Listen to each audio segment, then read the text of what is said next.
I'm the hottest artist on the planet, Tiamat. Heinous here.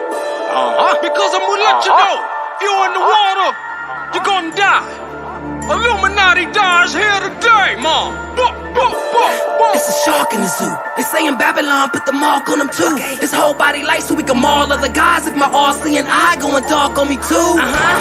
And them coffers for you. I'm ready so the devil who I call out first. I heard God call, he said behind the great wall. He I made a sword off to kick them all off earth. So my click don't play.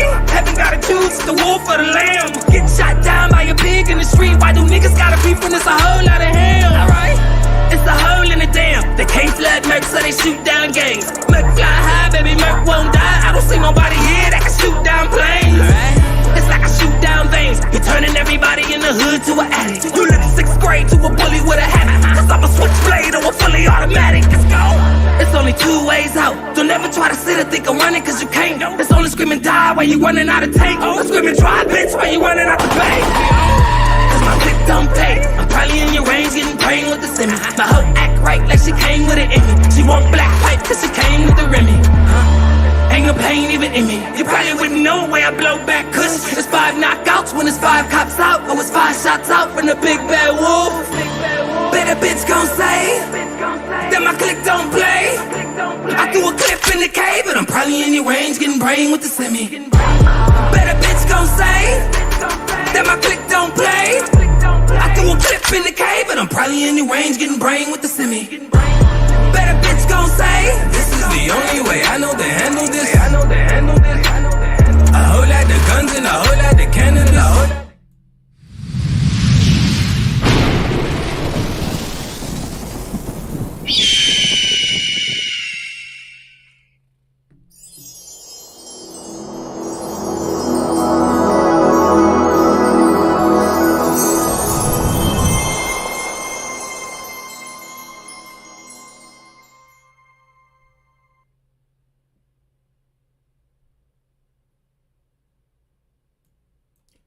Shots fired at ScrewTube, but shots out to you carbon babies. This is your melanated warrior, Hey Ruhanus, and this is another installment of Facts Over Feelings. Leave your feelings at the door so we can get to the facts, because the facts are the only things that matter in a race where the first one to the mind is the winner. So shouts out to all you crystallogians. We back at it with another explosive segment. I hope you guys really do enjoy this one. I know that you will, because you know we always are in a position where we love the truth, right? And we'll put ourselves in that position each and every time, hands down. We're not gonna do too much recapping on what happened in the last segment, about what we talked about in the last segment, because we invite you guys to go take a look at some of these segments, because we're just gonna be speeding through a lot of this, because we know a lot of you crystallogians are already up on a lot of this game, so we're not gonna insult your intellect by sitting up there trying to recap entirely on some of the on all the information that we went through.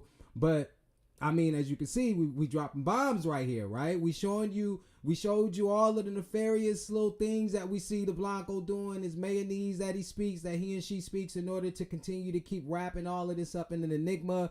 But we do our best in terms of unwrapping all of that stuff and making it so that we understand exactly what's going on, which in turn allows us to make very timely and very well thought out decisions. So yeah, we got no sound. Hold on. We got no sound here.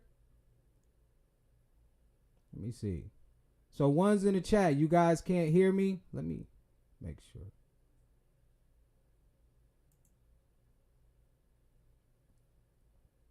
Can you guys hear me? No.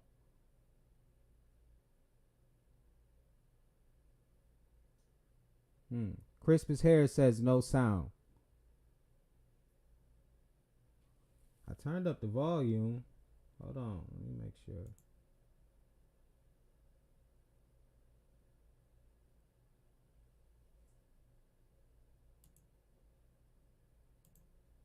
Make sure. Waba says she can hear me. Let me see. Says I can hear you perfectly. TLH says I can hear you perfectly. Let me turn it up just a little bit more. So I got some hear me fines or whatever. Walter Taylor says 1. All right. Yeah. So if you can't hear me, fam, you might have to. All right. Calvin C. Jr. says loud and clear. All right, so you guys could hear me since the beginning, right? You guys heard me, during the introduction. Is Is that the case? I'm gonna wait just a second. Okay, yeah, Albert said it's straight. All right, that's what's up. Okay, we're gonna continue on. Because we got a lot of powerful information to discuss. I'm very excited to bring you guys, because I've never really heard it conceptualized in this way, although we have seen a lot of things, you know, in TV, movies and all that different stuff, which gives us an inkling of what's going on, but it's hard for us to put it together simply because of how they conceptualize these two celestial bodies that we call the sun and the moon. So we're gonna get into it because, I mean, like I said, it's a lot to go over, right? Yeah, and Waba said it could be their device. Yeah, that is the case. It could be theirs. All right, so let's get into it, because small recap though, we got to do it, but we don't do it like we said in the introduction. We're not gonna go, you know, back too far like how we used to do it. You guys gonna have to get comfortable with catching up, which you got to catch up with the FOF squad. So we were talking about what these doctors don't tell you, these individuals who claim to be scientists, but we already have substantiated, you know, that there's no such thing as Blanco science, therefore never being, you know, that there could not exist anything such as a Blanco scientist unless they are an advocate for nature. Okay, but the point is that through their science, what they've been able to do is articulate or put together artificial matrix, which works at the behest, or which works in stark opposition to the growth and the you know, the ability to thrive for those who call themselves the melanated species, or the crystallogens, if you will. And so we showed you how to do that, but to what end? What is this all about? I mean, why are they doing this? And is there any credence to this idea as above, so below? Is there any credence to that thought? I mean, because if it is incumbent upon us to figure out where do we stand in this battle?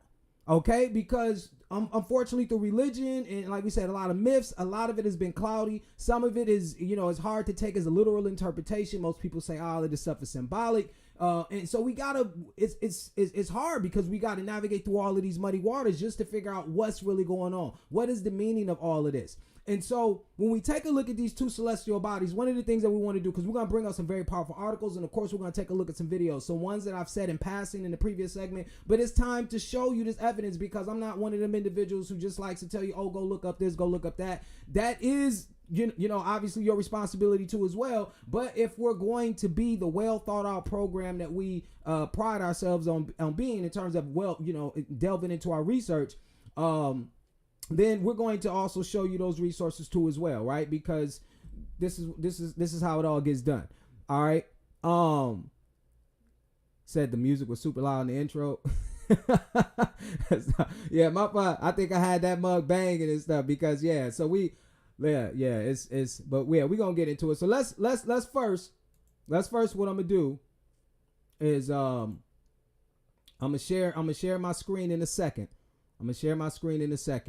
And what we're about to do is we're about to go over something that a lot of you are familiar with, right? We're going to go to one of the texts in the Bible, right? And this is, definitely by no means, this is not going to get religious, but we have to look at all of the areas that really, that affect us in terms of how we see the world and how we see this energy or these two forces that we articulate as good and evil, right? And this is extremely important. You guys. So I'm going to share my screen. All right, hold on. All right. And then I'm going to need some ones in the chat to make sure that you guys can still hear me when I share my screen. Okay, so can you guys still hear me when I share the screen? I need some ones in the chat. I want to see if you can still hear me as I'm talking now, sharing the screen. That way we can move forward and really get this rocking and rolling.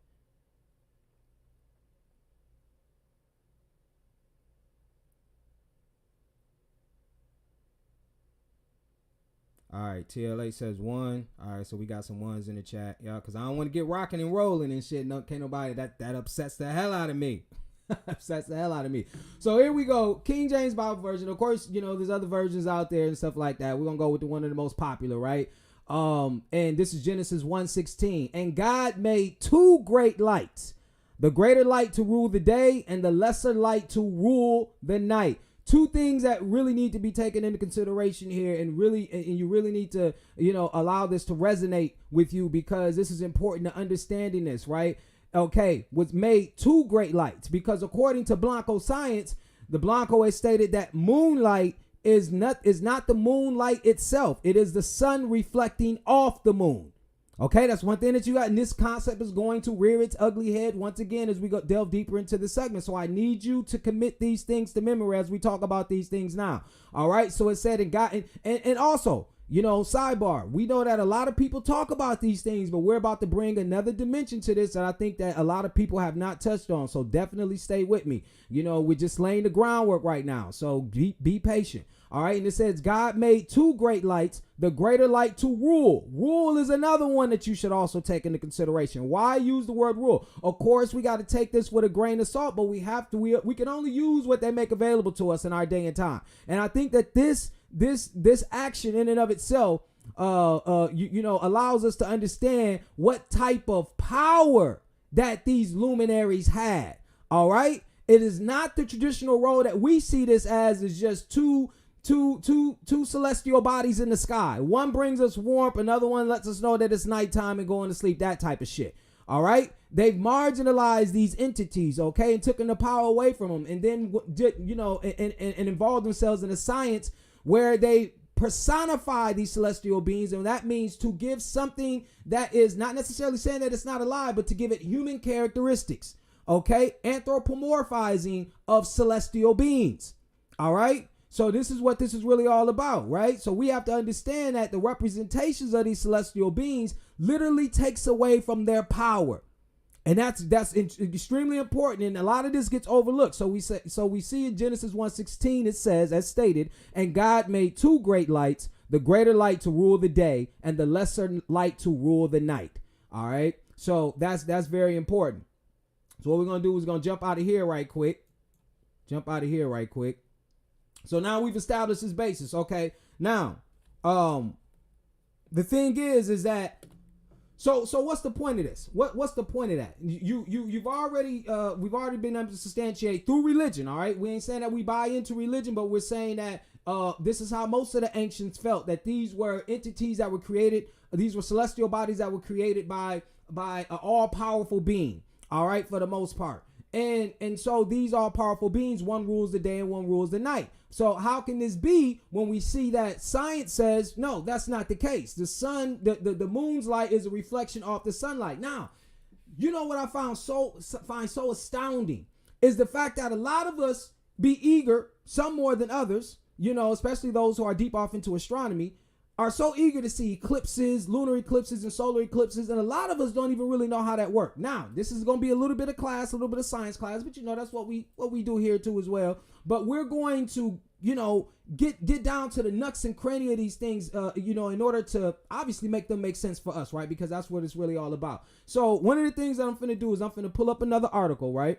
And we're gonna talk about this blue moon and this blood moon, and obviously what we see the moon as in its most traditional setting is it looks or appears white to us. So you have red, white, and blue. Because one thing that you're going to understand is this is a nation ruled by people who have more of an affinity for the moon. Now, this is going to also help us to craft an argument that states what? You have these two energies. Whether it would start, we don't really care about how it started. You're going to see that this is what's going on. Whether they've been turned against each other, whether these two celestial bodies were paired up with each other, whatever the case may be, you have a group of individuals or a group of beings that seem to be more particular to the light that comes from the moon than those who are more particular to the light that comes from the sun. Remember this so as above, so below situation. So you may have beings that represent a celestial body and others who don't, and they are at war with each other. And we're going to see if there's any truth to that. Is there any veracity in that statement? All right. So as you see, we already set it up with Genesis 1:16 to show you how obviously it contradicts European science. And then we know, so since there's no thing as Blanco science, but we're going to give them the benefit of the doubt in this, right, in order to build our argument. So with that being said, we're going to go to, and I hate to put these two words in the same sentence, but NASA and science. NASA has NASA has a science. NASA's about science, I guess. So let's go ahead and I'm gonna share my screen for a second so we get down to the nook of this and we're gonna explain this. All right, NASA space place, explore Earth in space, supermoon, blood moon, blue moon, and harvest moon. What are the different types of full moons? A full moon occurs when the side of the moon facing Earth is fully lit up by the sun. There are a few different types of unusual full moon types, which include blood moons, supermoons, blue moons, and harvest moons, and others. Okay? When you look up at the night sky, you might notice that the moon looks a little different each night. This is due to our moon's many phases and types. A full moon occurs when the side of the moon facing Earth is fully lit up by the sun. But did you know that not all full moons look the same? Sometimes the moon may appear to glow red. Other times the moon may appear larger than usual in our night sky. The moon itself is not changing colors or sizes. It changes in appearance are usually due to its position in relation to the sun and Earth. Here are descriptions of a few of those unusual full moons. Okay, you have the blood moon. All right, one meaning of a blood moon is based on its red glow. This blood moon occurs during a total lunar eclipse. During a total lunar eclipse, Earth lines up between the moon and the sun. This hides the moon from the sunlight.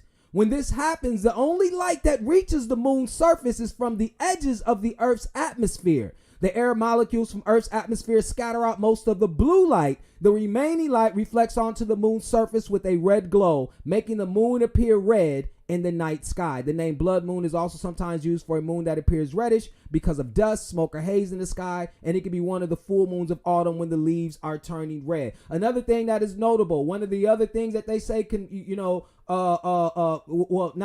get into that in a second, but one thing that they're substantiating right here through, by NASA, this so-called credible resource, they're saying that obviously when it's a full lunar eclipse, it's when the Earth is between the sun and the moon, and then the blue light is basically blocked and the red light gets through, giving you an appearance of a red moon. Now, one of the things that I want you to stop and challenge, because this is one of the things that we do here at the FOF Squad, is challenge what we hear. Now, according to the Bible, or according to esoteric thought that was put into the Bible, that's a big thing too, right? We know that. So according to the esoteric thought that was put into the Bible, God created two luminaries. So if God was right, and people say God is always right, right? So if God is right and said that he created two, or we already know, we're not going to argue about the he or she concept right at this moment. Let's just go with the narrative. If God created the moon and the sun, one to rule the day and one to rule the night, and now NASA and its European science is stating that no, the moonlight is a reflection of sunlight. Okay, this is what they're saying. So you have to think, okay, well, this is what's deep. If they're wrong, then this red light that this moon is exhibiting, where is it coming from? If the Bible is right about it being a luminary, what makes the moon really turn red if it's not the Earth being in between the sun, casting a shadow on the moon, and the only light getting through is this red light that comes from the sun? You know what I'm saying? That is deep for you to think about. We're not saying that this is right or wrong, but it's just something deep for you to think about at this point in time. If the esoteric thoughts placed in the Bible are true.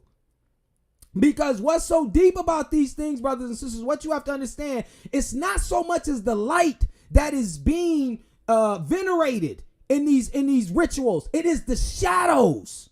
It is the shadows, because remind you, an eclipse is named after the ecliptical plane. I believe that is what it's called. Let me get that, because I always have a hard time saying that. But the ecliptical plane is the plane that the Earth uses to travel around the sun, supposedly. And so this is the reason behind the name eclipse, right? And so when the moon is in front of the sun and the Earth, well, between the sun and the Earth, then you have what's called a solar eclipse.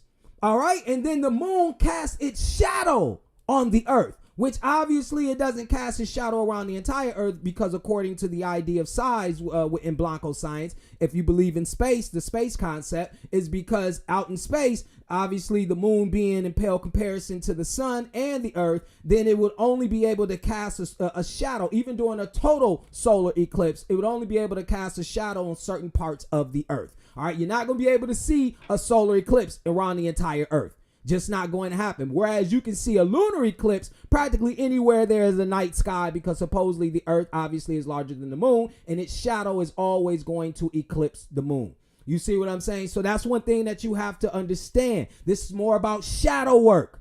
This is deep ritual shadow work, brothers and sisters. You see what I'm saying? So even to put that into perspective, I'm gonna go to it. I'm gonna show you it's about the because what they typically refer to. Hold on, let me get an opportunity to find it. And then I'll talk to you, brothers and sisters, as I'm finding it. One thing that you have to understand is when you take a look at the shadow work, the shadow is called an umbra. Then, the umbra is the core or the central part of the shadow. It's the core and central part of the shadow. All right. And then you have the outside, or closer to the center of the umbra called the penumbra, penumbra. And then you have the antumbra, which is outside of the, more outside of the umbra. But the umbra is the core part of all of this. And so check this out. This is what's deep. So now, since you know that, you understand the esoteric meaning behind Rihanna's song, Umbrella. You think I'm reaching? Watch what I tell you. Watch what I show you. Watch what I show you. This is from Webster's Dictionary. I'm about to share my screen. Umbra, a conical shadow excluding all light from a given source. Okay, let's go down. Remember, this is Merriam-Webster's Dictionary. Did you know the Latin word umbra, shade, shadow, has given English a range of words in addition to umbra itself? An umbrella can provide us with the shade from the sun, so as an umbrageous tree. So umbra that's where the term umbrella comes from. It's from the shadow. So when she says in her song, under my umbrella, notice the first words of her chorus. When the sun shines, we will shine together. Now, why does Rihanna say that? She says that because you have to understand that mind you, they were just discussing the phases of the new moon, right? Of the moon. The moon goes through essentially 8 phases. You have the new moon, and the new moon, basically the reason why science or NASA says you can't see the new moon is because the new moon rises and sets with the sun.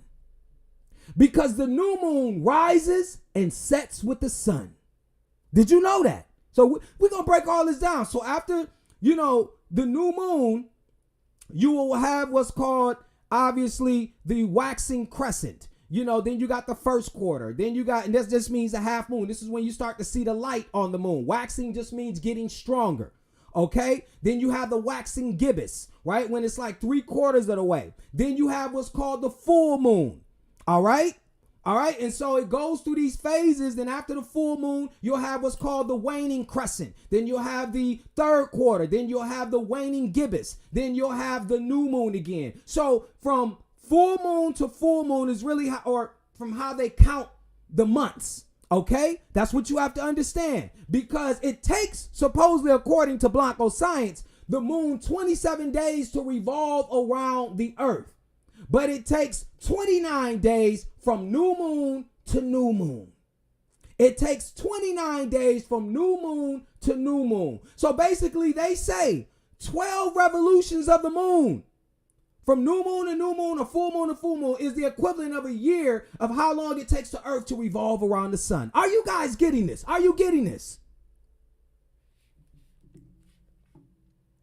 Hold on.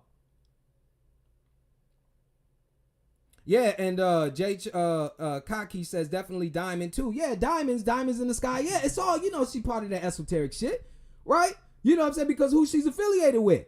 All right, these are moon worshipers. This is what you have to understand. It's going to get deep. This is definitely going to get deep. All right, so I want you guys to understand that that's critical when you're talking about the moon, right? And months are, the term month is named after the moon. Terms like lunar, lunacy, that's from Lunar, okay? The god of the moon, all right? So you have to, the goddess of the moon, actually. So you have to understand that there is still this deep symbolism even within our day-to-day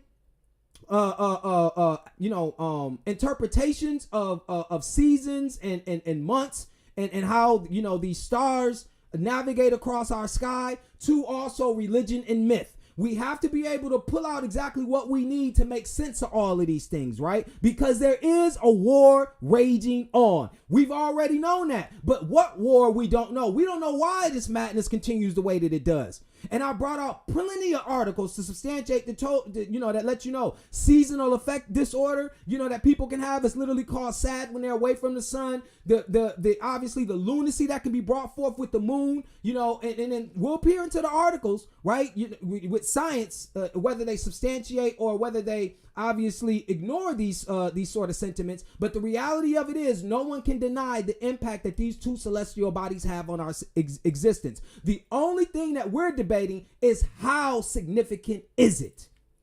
The only thing that we're debating is how significant is it? All right. And so this is crucial for us, right? So we're starting to see that even though people, and I know people say, oh, yeah, you're making a loose connection. I brought that motherfucking Merriam-Webster's dictionary resource on your ass and you begin to realize they throw all of the symbolism at you because it's about the shadow. And why the shadow? Because we've told you in that video, which they provided physical evidence themselves, and how the sun sees you, that darkness is light. That darkness is light. It holds all of the wavelengths. All right. So that's why that's key. As above, so below. So, all right. But what's the point of all of this? Why is it associated with Easter? Now, let's go look at an article. We're going to look at, and this is about to get good. All of this stuff, man, watch how we bring all of this together. It's about to be fire. It's about to be dope. You guys are going to be in for a good one on this one. All right. So what I'm about to do, we're about to go to the Encyclopedia Britannica. On their ass, right? Hold on, give me 1 second. Find this. All right. So I'm about to share my screen with you guys right quick. Go to Encyclopedia Britannica.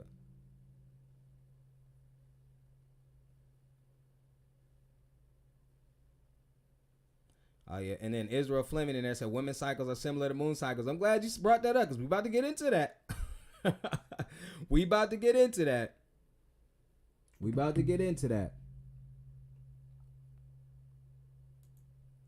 All right. Easter holiday. Okay. Easter, principal festival of the Christian church, which celebrates the resurrection of Jesus Christ on the third day after his crucifixion. The earliest recorded observance of an Easter celebration comes from the 2nd century, though the commemoration of Jesus' resurrection probably occurred earlier.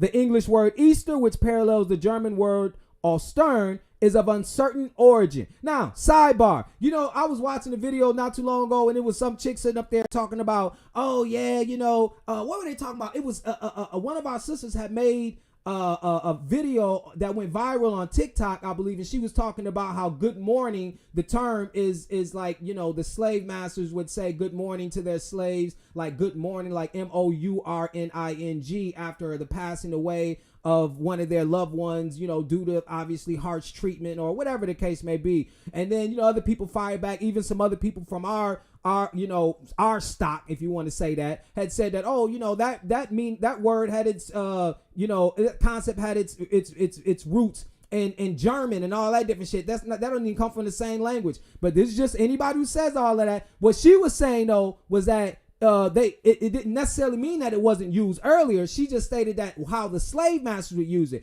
But for anybody who wants to know in terms of, when you're studying languages, linguists will tell you that people are related when they're in their same language group. English, German, and Dutch are in the same family. That's one thing that you have to understand. So if anybody comes at you with that bullshit talking about a word is German or a word is Dutch and it didn't originate, English, German, and Dutch are in the same family. But let's continue.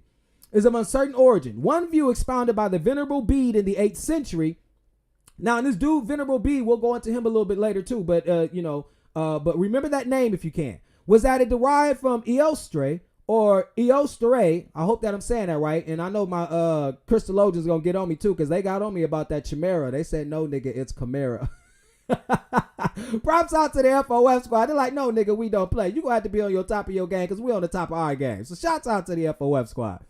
Was that it derived from Eostre, the Anglo-Saxon goddess of spring and fertility. So this is important. This is important. I need you guys to understand it is important for you to know that the Anglo-Saxon goddess is what they're telling you of spring and fertility. The Blanco woman, the face of fertility. Think about this shit right now. The Blanco woman, the face of fertility. Because what I'm going to do without any other reservations or without any other equivocations through this presentation is show you that this is a war. If this is a female planet, like I've been telling you, this is a war between two stargates, the Blanco woman and the Blanco and the melanated woman, the black woman, the Blanco woman and the black woman. This is their war that we've been fighting. Whether we understand it or not, I mean, it doesn't really matter. Nobody cares if you understand it or not. I'm telling you exactly what's going on.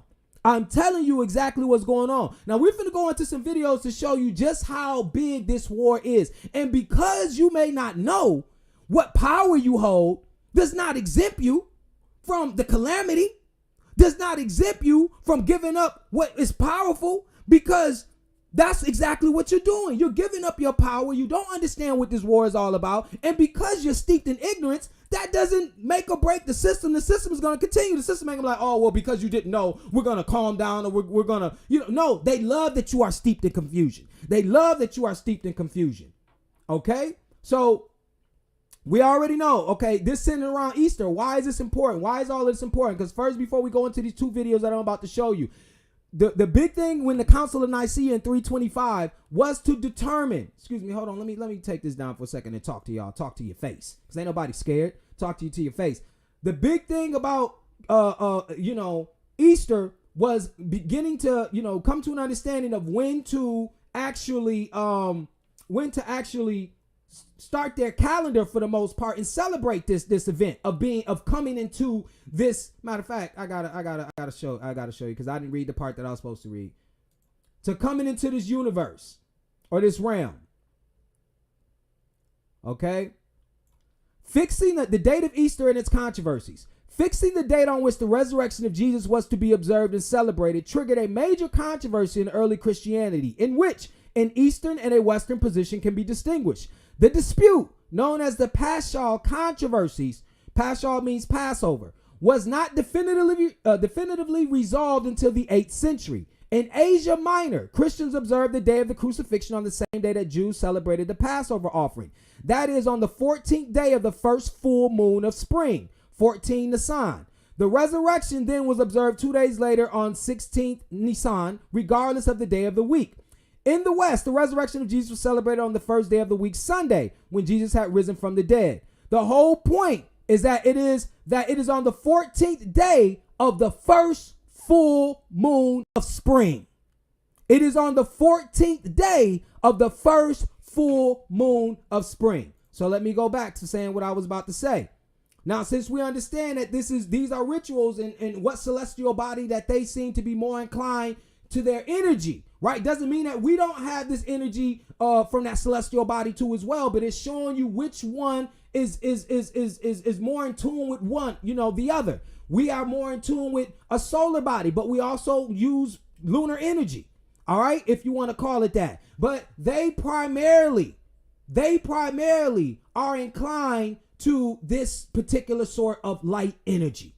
You know what I'm saying? And their portal was, made of this energy. All right, of this sort of light energy on its own. Okay, that's one thing that you have to understand. And so when you look at Easter, one of the symbols that you're looking at is the bunny, right? The rabbit. You say, okay, so why the rabbit? One, the rabbit, obviously, it symbolizes awareness. We know that a rabbit, can have almost damn near panoramic vision, right? But it doesn't have complete panoramic vision. But we went over some of these things. A rabbit also is a sign of fertility. Okay, we know that rabbit signify that. But where did the eggs come from? Where did the eggs come from? All right. Now, I'm going to ask you brothers and sisters in the chat.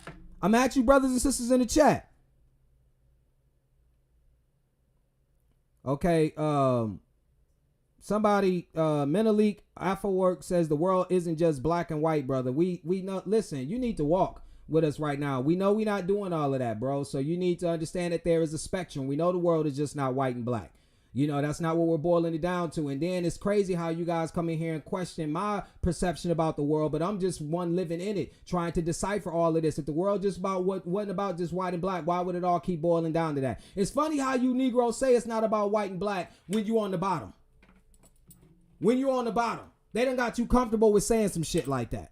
All right. So, you know, I can't really, you know, I don't really feel you on that. So the question I want to ask is, all right. And then just when the brother said that, keep that in mind. Keep that in mind what this brother just said, though, too. This brother said the world isn't just black and white, brother. That's what he said after all of the evidence we done provided with Henrietta Lacks and how they rob our graves and how melanin is damn near worth more than a lot of other things on the market and stuff, and the world just isn't white and black. That's why I said, man, these people, they come with this social science, which is definitely fraudulent from the ground up. We're talking about what they've been using against you.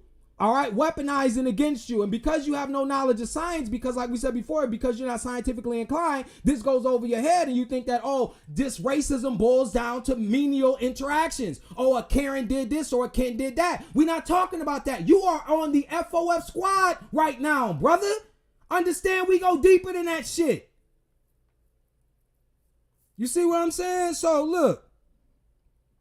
You're going to get your explanation. You said you're not questioning. I would just like an explanation. Well, that didn't seem like an explanation. That seemed like a comment. You said the world just isn't black and white. That wasn't a question. Questions get explanations. Comments do not, brother. So articulate it as a question. Then maybe I will react in a way in which you will get the right explanation. But you will anyways, because as we continue to move forward in this video, trust me, the answers will be pronounced. All right. So now this is the thing.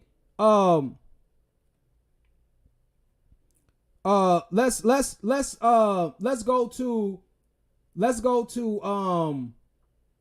the videos, right? So we're going to show just through the video evidence and stuff. But so what I wanted to show you is that what's the image of these things? We have to understand how iconography works, how images are, how powerful images are. And I want you to remember, I want you to commit that to as well. Commit that to memory too as well. Kevin De Los Santos said these Europeans that a number on us, don't violate them. Hey, Rude, chill.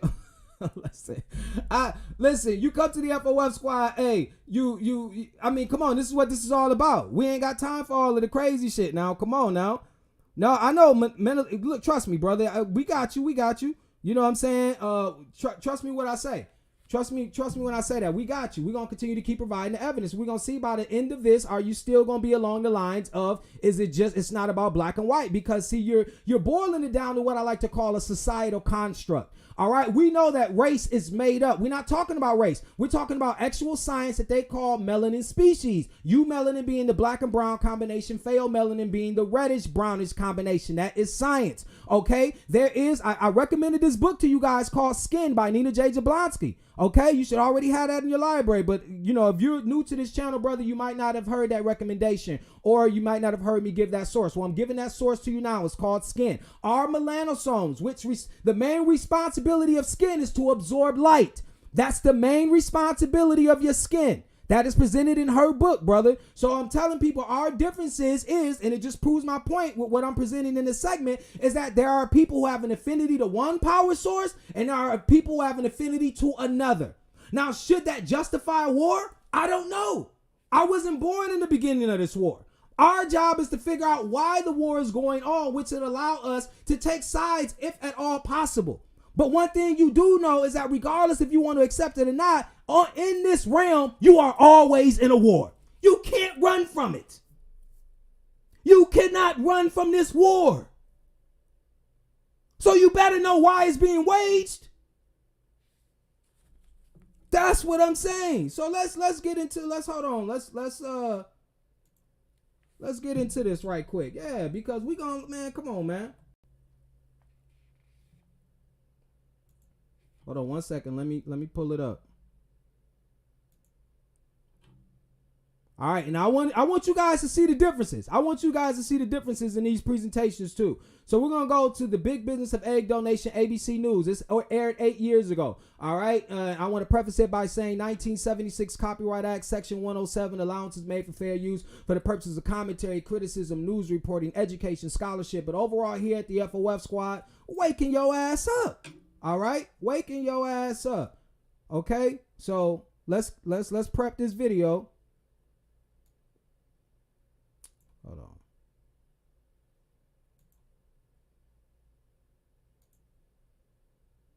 Prepping this video right quick. Most people have no clue that in 2020. All right, so I'm gonna share my screen.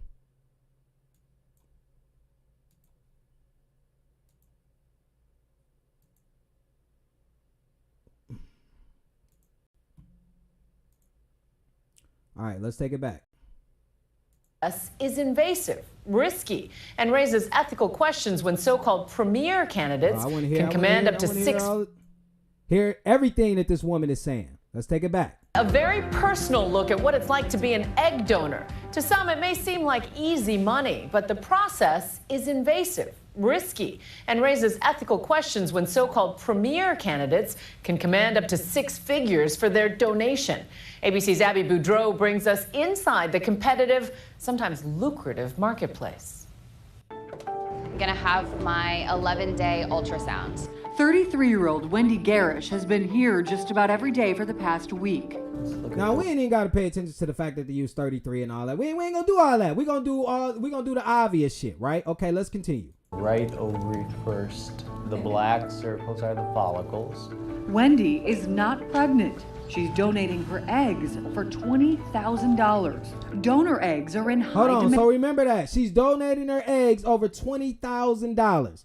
Right? She does this on a regular basis. All right. Look at her smiling. She's happy. All right. Now look how they esteem her, because this is the imagery. This is the iconography of Blancos. Mind you, she is seen, and we know for a fact now, especially with the declining birth rates and all of this, we know that the Blanco woman is not the model of fertility. So this is what I'm saying to you guys. What you got to understand is important. If what they promote and if what they idealize is the furthest thing from the truth, then does that not show that there's an agenda?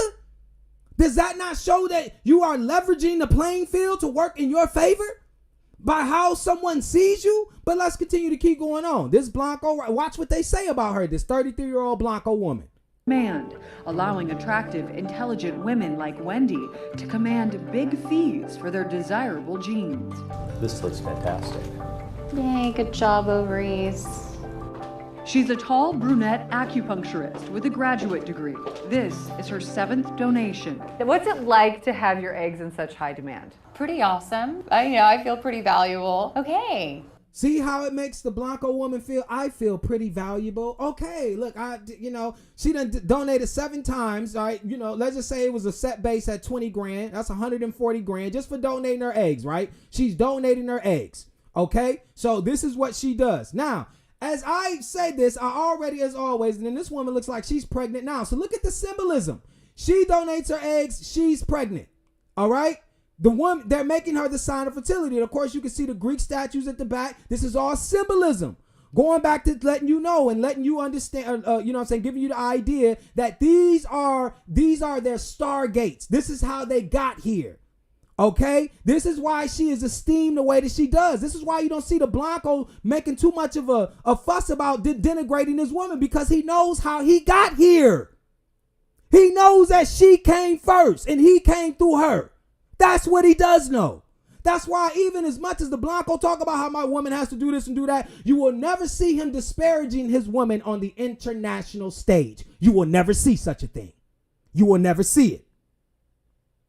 You see what I'm saying? So now, this is the question I want to ask, and I'm going to wait in the chat. Now, since we already told you, what does rabbits have to do with Easter? What does eggs have to do with Easter? What does eggs have to do with Easter? I want to see if I can see it in the chat. I'm going to wait.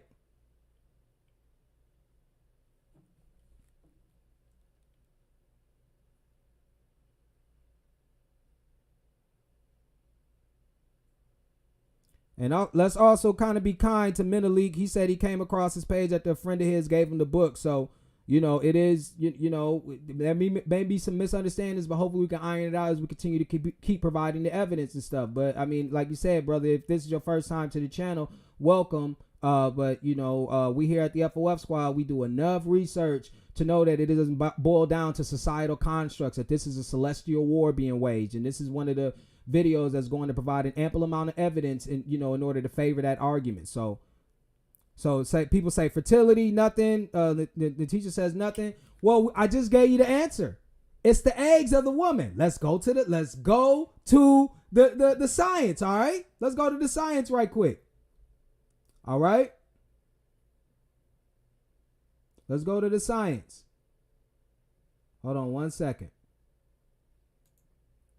CNY fertility. How many eggs does a woman have?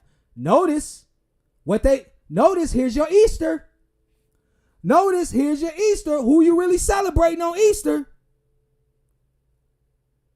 You see what I'm saying? Who you really celebrating on Easter? You see what I mean? Who are you really celebrating on Easter?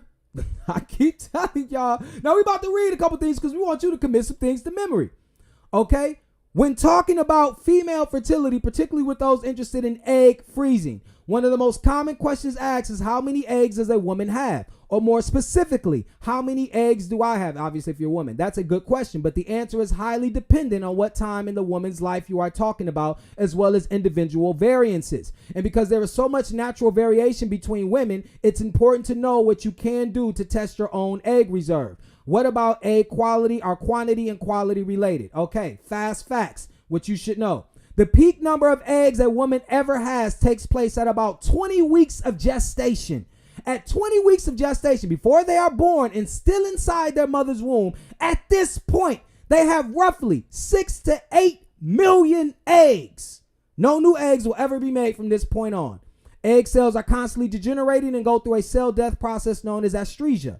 Starting with puberty, a new batch of eggs are selected every day to start developing. The number of eggs that leave the waiting pool each day is highly dependent upon the age of the woman. During peak reproductive years, roughly 30 to 40 eggs will leave this waiting pool and I want you guys to commit this to memory. During peak reproductive years, roughly 30 to 40 eggs will leave this waiting pool and start to develop each day, 1,000 a month. Of these, only 1/10 will enter a menstrual cycle, and typically only one egg is developed fully and ovulated. This is the most important point. Why is this the most important point? I'm finna come back to this. We about to blow the doors off this shit. That is the most important point. Why is this the most important point? Okay? We're finna show you some pictures of in vitro fertilization. Do you know that the egg is about 400 times larger than the sperm? You should know that. These are pictures of how in vitro fertilization goes. In vitro means in glass. Okay? So they're implanting the sperm cell into the egg. All right. One thing that you have to understand, which is extremely important, the reason why Blancos have many problems later on down the line with their children and abnormalities is because of what we just showed you in this article. How the selection process of eggs by a woman's body is so refined that thousands go out at the peak periods and stuff, but only one is sent during the cycle. Only one is chosen. So when you have these Blancos donating their eggs and you just go in there and take some eggs and then inject some semen in them, yeah, the pregnancy, there may be obviously then inject that into the woman's uterus. The pregnancy may end up being successful, but was that child chosen to be here? Was that child chosen to be here? And nobody knows the answer to that question better than nature, but they defy nature and they bring organisms in here that shouldn't have probably even been here. All right? So what I'm about to do is we're about to go to, and then on the flip side, we're about to see the flip side of this. We're about to go to another powerful video. Only about 6 minutes long. But I want you to hear what this Blanco says. And I may need to turn this down just a little bit because this one was pretty loud. I want you to hear what this Blanco says. All right, so I'm going to share my screen. I want to preface this video by 1976 Copyright Act, Section 106, allowances made for fair use for the purposes of criticism, commentary, scholarship, news reporting, education, but overall here at the FOF Squad, waking your ass up. All right, let's get to it.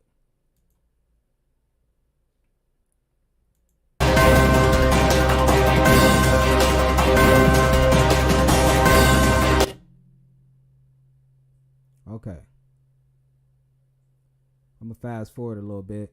It's right here. Cell technology that Peter and I are investing in is called SCNT, which takes the egg of a young, perfect woman specimen, takes the egg and takes out the nucleus and puts our DNA in the nucleus.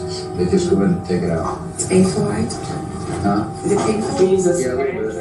And this is part of this genetic greatness that we don't see in any other race on the planet. Okay, he's telling them about the eggs, and if you haven't seen this video before, he's letting them know, like, we haven't seen any other type of genetic material like this before in any other race. So, like, I'm introducing to you, brothers and sisters, those who still on the fence. Remember, this is not about societal constructs, the color of your skin. It is about your eumelanin and your plasma. This is what this is about. These are plasma wars, blood wars. You hear these blancos talk about bloodlines all the time, but you never hear war associated with that. So they said, we have never seen the type of energy that is in the type of eggs that you have. Now, notice how this blanco tells them. So I'm going to stop at every time this blanco says something significant, both of these blancos, because these blancos are rich blancos right here. These are billionaires, brothers and sisters, talking to these black women. Billionaires, all right?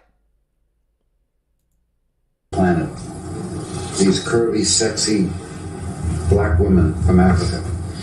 You girls have a kind of a monopoly on this genetic perfection, and we want some of that. So, girls, for $100, we will pay you for your egg. Now listen, this nigga just what came out of this billionaire's mouth. He said $100 I will pay you for your eggs. Like that, like this sister can just go in her purse and give him some eggs. Like she's the Easter bunny. Like she got like eggs is in her purse. She can just hand it to this blanco. And then when you heard this, the other blanco from ABC News, when it was about the, let's go back to this one. Let's go back to this one. This video. When you saw this one, this is the let's story. stop this. When you saw this one, what you saw was this blanco right here talking about that it's a dangerous procedure. A dangerous procedure, right? And they were willing to give, she was getting paid $20,000 for her eggs. $20,000, and she had 7 trips. You see, she's living a high life, right? But on the other end, this blanco sits up here and tells this black woman right here, your eggs are unlike any other eggs that we've seen on the planet Earth, right? And yet, I only want to give you $100 for them right now, and I'm a billionaire. I only want to give you $100 for them right now, and I'm a billionaire. All right, let's continue. SCNT, which takes the egg of a young, perfect woman specimen, takes the egg and takes out the nucleus and puts our DNA in the nucleus. They just go in and take it out. It's painful, right? Huh? Is it painful? Jesus. Yeah, a little bit. And this is part of this genetic greatness that we don't see in any other race on the planet. These curvy, sexy black women from Africa. You girls have a kind of a monopoly on this genetic perfection, and we want. He says you have a monopoly on this genetic perfection, and we want some of it. End quote. End quote. You have a monopoly on this genetic perfection, and we want some of it. So then when we talk about all these brothers and sisters out here at each other's throats within the so-called black community, one of the things that we have to understand is you don't have to be able to recognize your greatness. Look at this blanco man. He's a billionaire, but yet he's around women who probably don't even make $60,000 a year. So you have to ask yourself, what is real? What is real in terms of being rich, and what is real in terms of being poor? When it comes to the artificial matrix, of course this blanco's rich. But when it comes to the natural one, he is dirt poor. When it comes to the natural matrix, they are dirt poor. They're at the bottom. That's what you need to know. Some of that. So, girls, for $100, we will pay you for your egg. $100? Monkey. You want it? So how much do you want for it? Let's bid. I bid $500 for I'm prepared to outbid him anyway. Wherever I bid, he's going to outbid me. I bought about $60,000 of eggs. Yeah. If you have abortion, that's very valuable. Said abortion, that's very valuable. Umbilical cord. Watch how this vampire, look how this vampire talking. Look at this vampire. cord, placenta, even your period blood is even your period blood. Watch what he says. so rich with stem cells.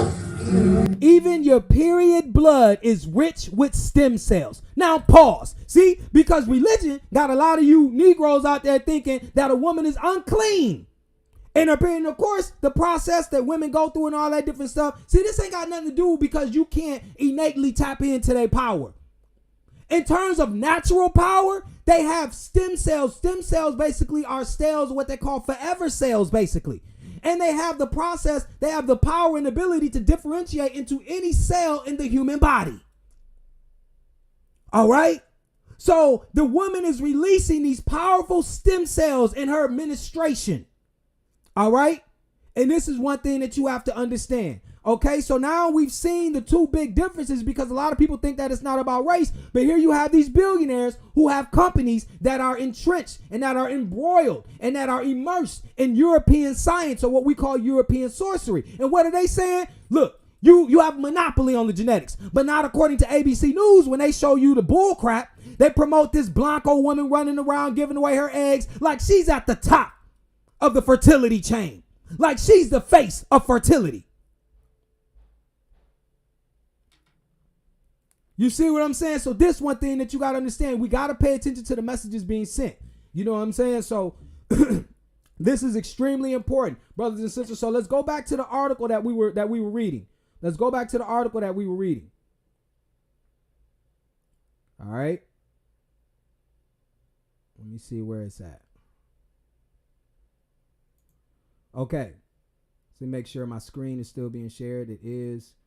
All right. So we're going to go down a little bit.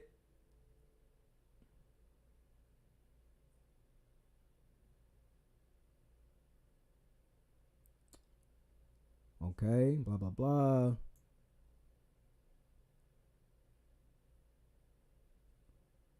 All right.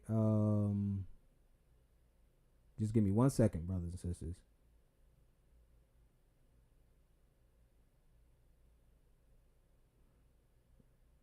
Okay.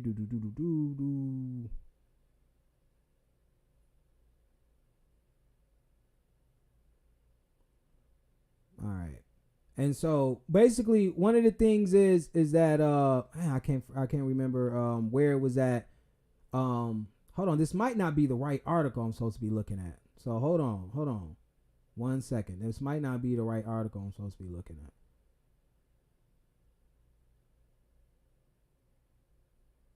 Cause I got some powerful stuff, baby. We about to get into it. I'm gonna try to condense all of this stuff, but yeah, we got some very powerful stuff to get into. Okay.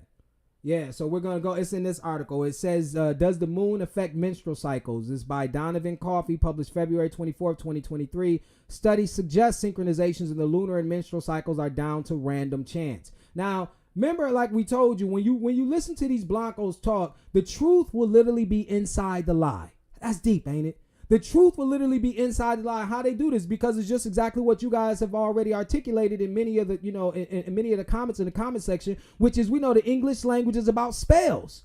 This is one of the reasons why you have 40, 50 words for one thing, right? This is how you are, essentially compartmentalized thought to continue on with this mass, this confusion that a lot of our people and other people find themselves in, right? You just can't figure out what's going on because one concept may be represented by 50, 60 different words, all right? And so notice what they talk about. It says, humans have long thought that the moon can influence health and behavior. The word lunatic arose from the belief that changes in the moon cause intermittent insanity, while it was previously suggested that births increase during the full moon, though experts have since suggested this is a myth.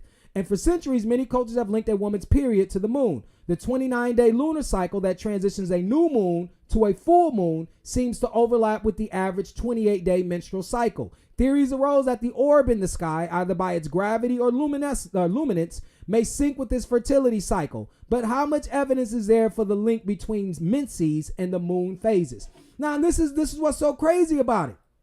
Remember this term, menses and the moon phases. Now, we're going to go down and we're going to hear what a Blanco scientist has to say, too, as well. All right.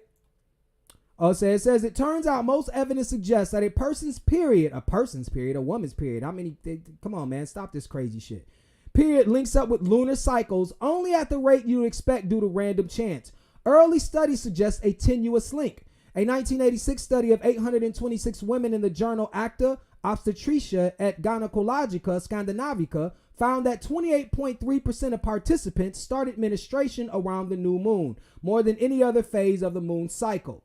However, a 2013 retrospective study in the journal Endocrine Regulations that tracked 74 women over a year found no evidence for the synchronization of lunar phases to the menstrual cycle. Okay, so they're like, yeah, some studies have, some studies haven't.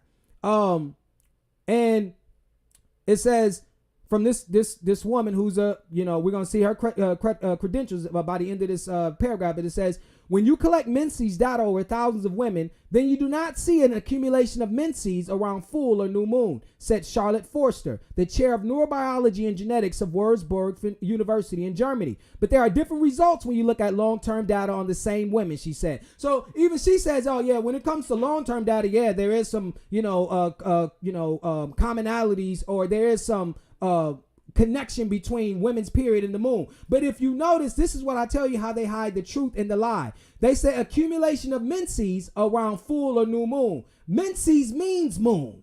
So you're going to say accumulation of the moon around the full or new moon is highly doubtable? If this wasn't the case, you would change up this word right here. You literally name what they go through after the fucking moon. You literally name what a woman goes through after the moon. So if it has nothing to do with the moon, why characterize what she goes through as being named after the moon? But these blancos do this though.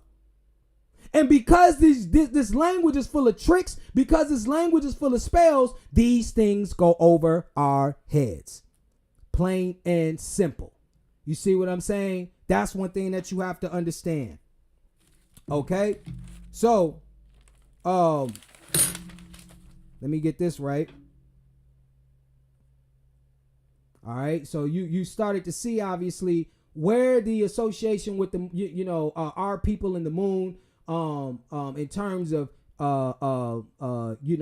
understanding that one thing that helps to accentuate the energy, because, us being plasma beings, and it radiates our black women. That's one of the reasons what increases their ability to have babies. Okay. Because they have, a solar vessel that allows them to amplify the energy within themselves. Okay, because we already showed you. I need you to go back to these videos if you don't understand, what makes us crystallogens, what actually is, what actually the sun is emitting, not necessarily rays, but these crystals in the form of what you perceive as light and heat. So you have to understand that's something that through a process of in taking in carbon dioxide, water, and sunlight, the plants are able to make these crystals, right? That we call glucose/fructose, or nature's way of making sucrose. But it's a sugar, or these crystals that bond together, okay? Which makes us, because we are made of plant material, which in turn is one of the reasons why they call us the crystallogens. So that's just a quick definition, a sum up or summary, but you need to go back to these earlier videos if you need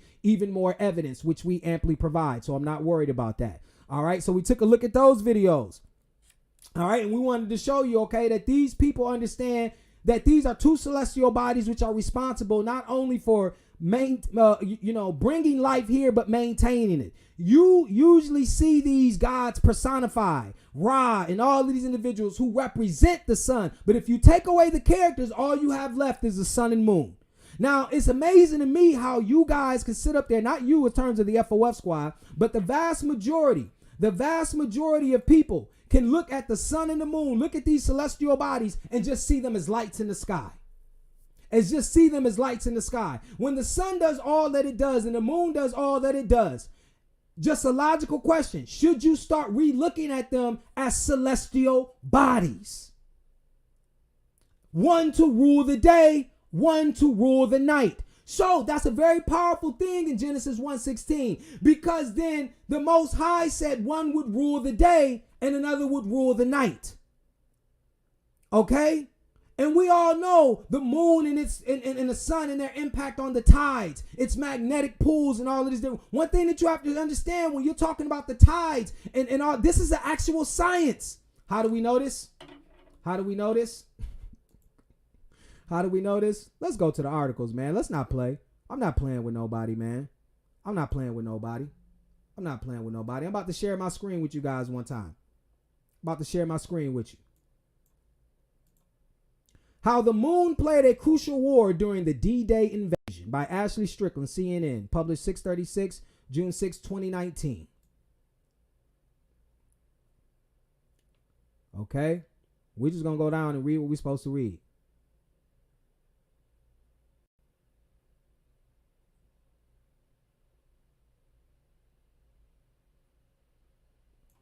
It says, Smith was Eisenhower's chief of staff between 1942 and 1945. After the war, Smith wrote a series of articles for the Saturday Evening Post describing the motivations behind the actions of the Allies during the war.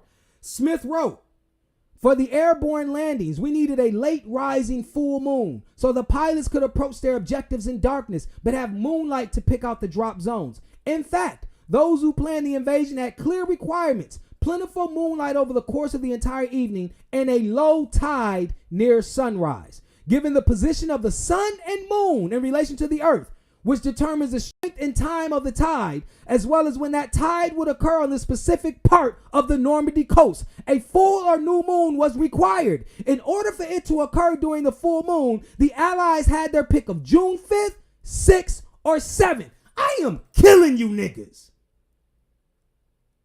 And you still think that, oh, it had to do more so with their science and not with ritual. Okay. All right. Is that what you think? All right, we're going to go to an article right here. United States presidential inauguration. This is Wikipedia, but I've cross-referenced this, and this is, you can look this up, and many sources will substantiate this. All right.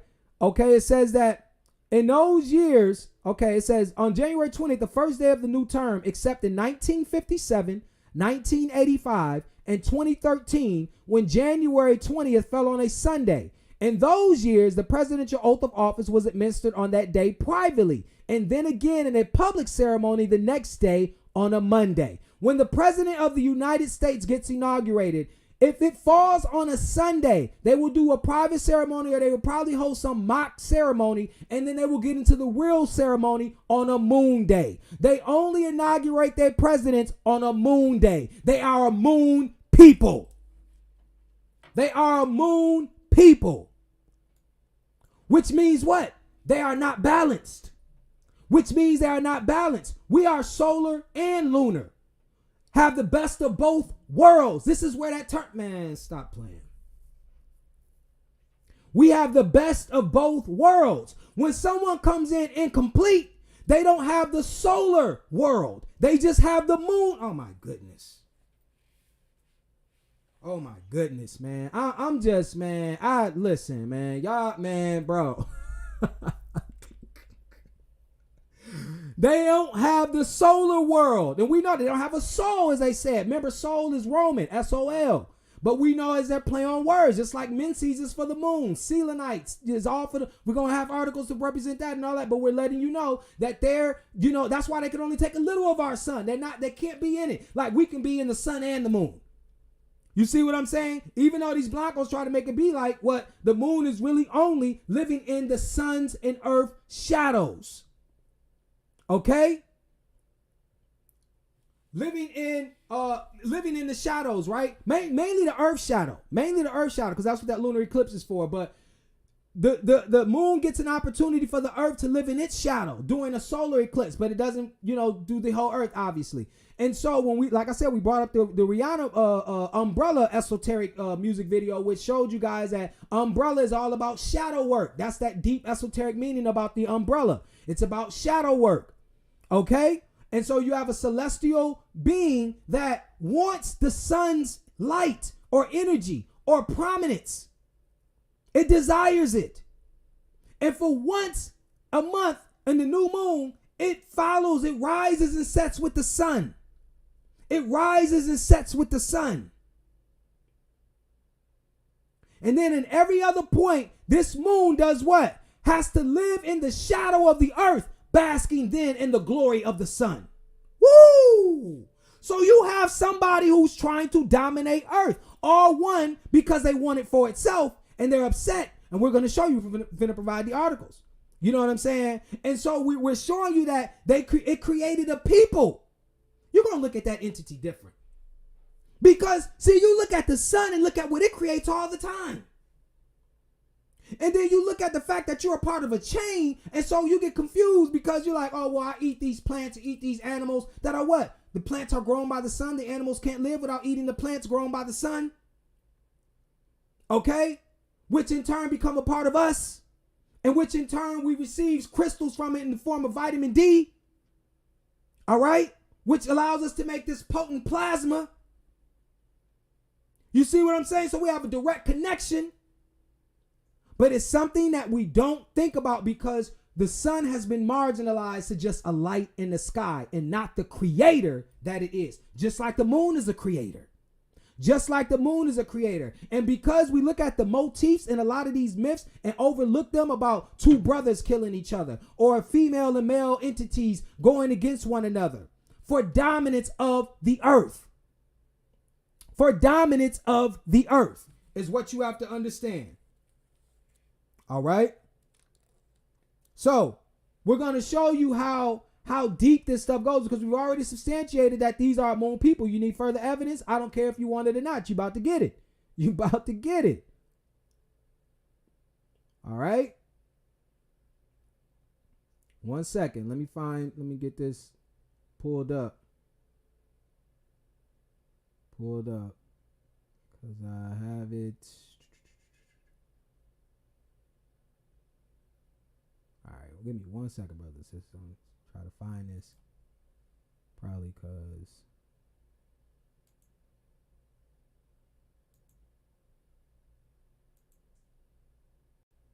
All right, hold up.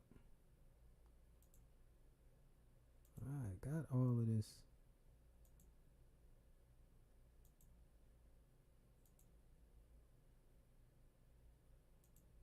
All right. Okay, so now I got it. All right, so I'm gonna share my screen with you guys right quick, and just we're gonna let you know that these are moon people. Rewind on Christmas Eve, 1968. Apollo 8 orbited the moon, December 24th, 2016.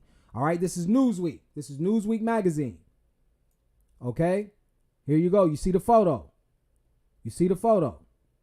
All right. Christmas is full of surprises, and not just of the gifting type. The holiday has also coincided with some highly newsworthy moments. On Christmas Day, 1962, To Kill a Mockingbird was released. In 1990, the internet got its first test drive on Christmas. Think about these big things. In 1990, the internet got its first drive on Christmas. And on Christmas Day in 1991, Mikhail Gorbachev resigned as president of the USSR. But perhaps one of the most memorable events of the American Christmases past was the flight of Apollo 8. Astronauts Jim Lovell, William Anders, and Frank Borman spent the night before Christmas of 1968 orbiting the moon, the first humans to do so. It was a mission originally intended to test out the lunar module, but when delays with the module threatened to slow the Apollo program and former President John F. Kennedy's ambitious goal to land on the moon by the end of the decade, NASA abruptly changed the mission to a lunar voyage. Apollo 8 launched on December 21st, 1968, circled the moon 10 times on Christmas Eve, and began its return to Earth that Christmas Day. After Lovell radioed an iconic message to Mission Control, Roger, please be informed there is a Santa Claus. These are all coded messages and stuff. And see, one thing you got to understand, look at the Blanco. Remember, we talked about in his lies, there will be truth. He called it the Apollo program. If you know anything about Greek myths, Apollo was the god of the sun. If you're going to the moon, why would you name your program the Sun Program? Man, come on now. Apollo 8. Now, this is the most important part about this. What it says. It says Apollo 8 is perhaps best remembered for the astronauts' special live Christmas Eve broadcast in which the astronauts shared images of the Earth and Moon and read lines from the book of Genesis. Apollo 8 is perhaps best remembered for the astronauts' special live Christmas Eve broadcast in which the astronauts shared images of the Earth and Moon and read lines from the book of Genesis. Hold on. Do we got to go back? Genesis 1:16. And God made two great lights, the greater light to rule the day and the lesser light to rule the night. Now we need you to pause and think for a minute. What would NASA scientists who tell you that the light from the moon is the light reflected off the sun, but yet be up in space reading passages from Genesis? That's what you have to ask yourself. If they didn't believe that it was its own luminary, what are they doing up in space reading a book that contradicts what it is they say the moon is?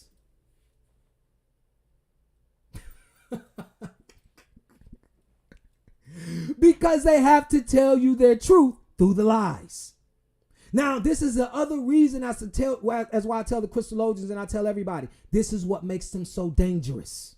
This is what makes them so dangerous. You think that it boils down to interaction. So therefore, if you don't have any bad interactions with blonde you say, I don't see any racism.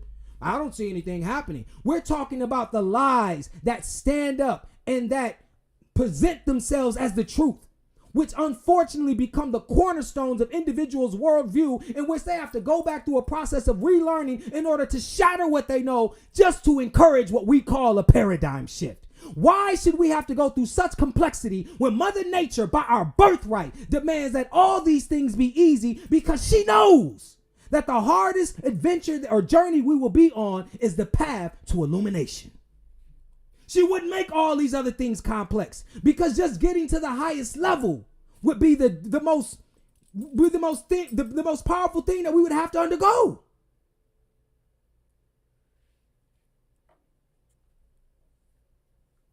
So yeah, like Chef B said, yeah, they up there quoting scriptures. Fuck you doing up in space quoting scriptures? Science don't agree with religion. What you up there doing quoting scriptures for? You know what I'm saying? Because, we about to go deep. And you think I'm playing? You think they ain't got no affiliation with the moon? Listen. About to go deep on you. We got to do it now. Hold on, let me find this article right quick. I forgot where it is. All right, let me see where it is. Okay. I think I'm still sharing. No, I'm not sharing my screen. All right, so we're going to go to, this is a movie, and I'm telling you guys, I'm giving you these resources so that you guys check it out. If you look, this was a movie called Rise of the Guardians. Rise of the Guardians is a 2012 American animated fantasy action-adventure film produced by DreamWorks Animation and distributed by Paramount Pictures. Okay, we don't need to know all of that. We just need to know, okay, so the film tells a story about guardians, Santa Claus, the Tooth Fairy, the Easter Bunny, and the Sandman, who enlist Jack Frost to stop the evil Pitch Black from engulfing the world in darkness in a fight of dreams.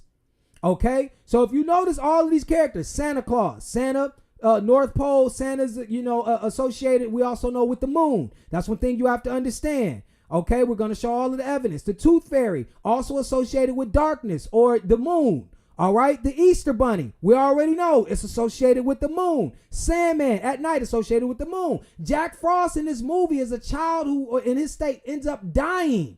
And the moon resurrects him, and the moon communicates with all four of these entities. All five, 1, 2, 3, 4, 5. All five of these entities listen to who they say is called literally the man in the moon. Come on, man. Are y'all ready? They communicate with a being called the man in the moon. All right? Now, the man in the moon comes from this concept that the moon has a man's face. Okay? Right? This is what they say, has a man face, and the craters due to volcanic eruptions. The craters due to volcanic eruptions that caused those, craters. The volcanic eruptions that caused the craters in the moon. That's supposedly the story of that, right? So that's one thing that you have to understand. That's deep. That's deep, because we're gonna get back to that. That's so commit that to memory when I said that, right? As I've said that. Okay, hold on one second. Go to an article. I gotta make sure I'm gonna prep this article before I. Okay, hold on. All right. And if you go to Wikipedia, it was this movie called A Trip to the Moon. We're just going to take a look at this just for a second. Trip to the Moon. I'm going to share my screen just because I need all of this evidence. I need to, because I'm presenting my case right here. All right. A Trip to the Moon, La Voyage dans la Lune, is a 1902 French science fiction adventure film directed by Georges Méliès. Okay. Inspired by a wide variety of sources, including Jules Verne's 1865 novel From to the Earth to the Moon and its 1870 sequel Around the Moon. The film follows a group of astronomers who travel to the moon in a cannon-propelled capsule, explore the moon's surface, escape from an underground group of Selenites and return, which are called lunar inhabitants, and return to Earth with a captive Selenite. Méliès leads an ensemble cast of French theatrical performers as the main character, Professor Barbin Fouilles, in the overtly theatrical style for which he became famous. So selenites, remember that? Remember we talked about selenite crystals. This is where the term moon comes from. Remember we showed you those huge crystals that were in that cave in Mexico and shit. They call them selenite crystals or moon crystals. Talking about they were made from the moon. Okay, so we're letting you know, all right, that this is where, notice how their connection, they always let you know overtly what their connection is, what type of light crystals that they are made of, okay? Unfortunately, this is the type of light that they can only survive in and live abundantly. Okay. And they're trying to master this, because this is the only way that they'll, the only way that they can, find a way to geoengineer the planet to their liking is first find out the ins and outs of the celestial being they claim, which gave them life. All right. It's to find out, what's the inner workings of the celestial being that gave them life. That's what their job is. And I'm going to show you that without a shadow of a doubt. But what we're doing is we're connecting. We're showing you all the connections. We're showing you that they attribute themselves as the moon people. All right. They understand that their connection to this planet is by virtue of the moon. It's by virtue of the moon. Okay. All of the like we talked about the movies, the television programs, all the iconography, all this goes back to the moon. All right. To let you know exactly what energy they align themselves with. All right. And why is all of this important? We're going to show you some more evidence because we're going to show you how all these things tie into, the iconography that they project out there, like we said, through their mediums of exchange in terms of, what mass media uses, radio, television, and all that different stuff. And we also are going to show you why, what's the end game? You know what I'm saying? Why do all these things? I'm pretty sure you guys already know the answer, but you have to ask these questions because unfortunately, from what I've been looking at, it seems as if our people are confused about what the end game is. If you ask most black people, most melanated individuals, what the end game is for blancos, they would say some stupid shit like, oh, it's about the money. It all comes down to the dollar, everything about the dollar. This shit been going on before the dollar was even created. Sit your dumb ass down. This been going on before the dollar was created. Sit your dumb ass down is what you need to do. You know what I'm saying? So, all right, what we're about to do is we're finna show you. Oh, this about to get, man, listen, y'all about to. And it's funny because I just got so much to pick from in this bitch. Trying to tell you. All right, so if you don't know, Coca-Cola was invented by a pharmacist by the name of John Pemberton. All right, John Pemberton was a pharmacist. He invented Coca-Cola. Obviously, we know that cocaine was in Coca-Cola for a very long time. All right, so they say 1903, Coca-Cola took it out and they haven't been using it. But you have to know, we're going to pull up an article and we're going to show you how all this makes sense. Because this corporation, which we know is rooted in all of the occult shit, all right, understands the importance of these things, why they had to change this image. So we go back to Santa Claus. We're going to double back. We're going to show you what, Santa Claus and the origins and the reason for it. But we're first going to show you the individuals who literally invented the Santa Claus that you know. The jolly fat, red man, that's Coca-Cola invented him. Coca-Cola invented him, right? So let's go to the article. What I'm going to do is share my screen right quick. I'm gonna go to this article, and first we're gonna talk. We're gonna go to the other one first, but this is from Natural News. To this day, Coca-Cola still imports coca leaves, which are used to manufacture cocaine in the United States. This is Thursday, June 9th, 2011 by Mike Adams, the Health Ranger, editor of naturalnews.com. So shouts out to the Health Ranger because he one of them blancos. He don't do blanco science. He does natural science. That's why I fuck with the Health Ranger, because he's an advocate for Mother Nature. Okay? Cocoa leaves have been chewed and consumed as tea for thousands of years in the high Andes. They are rich in many essential nutrients. They ease respiratory and digestive distress and are a natural stimulant and painkiller. Okay, one thing you have to know about that indigenous population, they were called the Aymara. I believe that's how you say it. It's like Aymara or Aymara, and to them the tree meant cocoa in their language meant the tree. That's what cocoa meant. That's why you get the term cocoa, right? But it was a very ancient tree. All right. So that's what you need to know. All right. The leaves are completely safe and non-addictive. It takes intensive processing and toxic chemical ingredients to produce cocaine. That's why more and more coca-containing products have started to hit the market in Andean countries in the past few years. All right.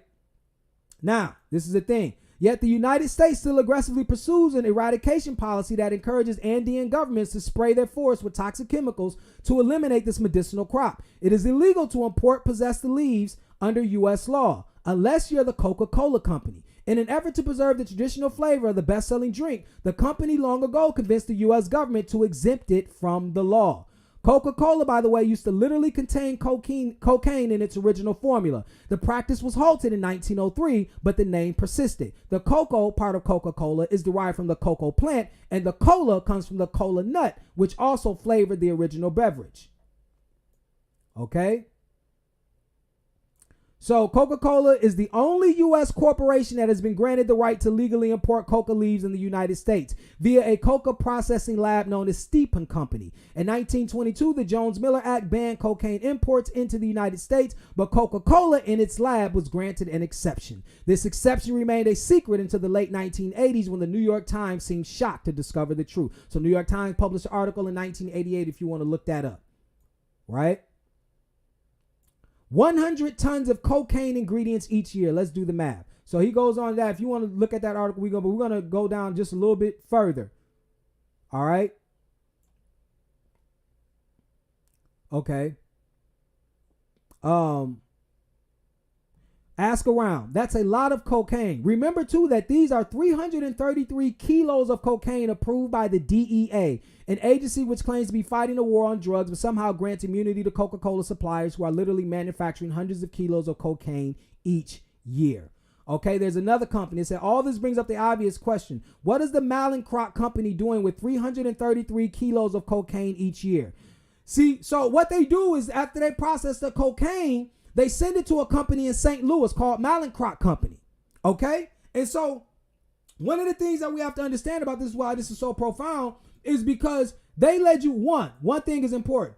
Why do this? We talked about sugar and adulterating the crystals, right? And this is what actually does a disservice to our children, because it's a war on our children. That's why you got to understand, Coca-Cola just don't make Coca-Cola. They got a lot of spinoffs. We're going to discuss one spinoff and show you the esoteric side of that, and also simultaneously prove that does damage too as well, right? Because it's coming from the same beast. But the point is that when you taking a look at these individuals being able to bring this in, one thing you realize is that you just can't take a look at it as, oh, well, they're able to do it because they're on the side of the government. No, the government isn't allowing them. Coca-Cola made the government do what they want to do, because one thing you got to understand is governments are the ones that are, businesses, are the ones that are in control of the government. Businesses run government, not the other way around. We know we like to think so, but we know differently. We know businesses run America. All right. So therefore, in order to increase competitive edge that they had on their other competitors, they outlawed it so other people couldn't use it. But you have to know, remember we brought out a book, Salt, Sugar, Fat. All these companies work together. So we got to rule out this competing thing. It's not about the dollar, it's not about them competing.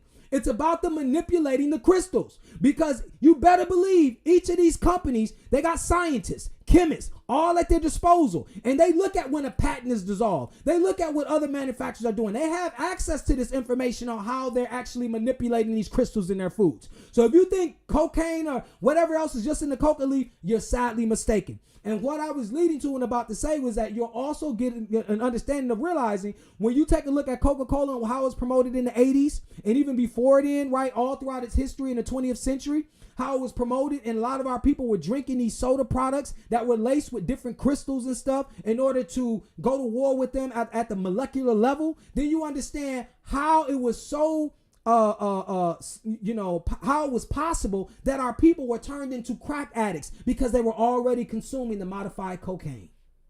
They were already consuming the modified cocaine. And also what it does, like we've shown in the previous video, how it ties it all back to the source. These evil motherfuckers who run around acting like they ain't doing shit.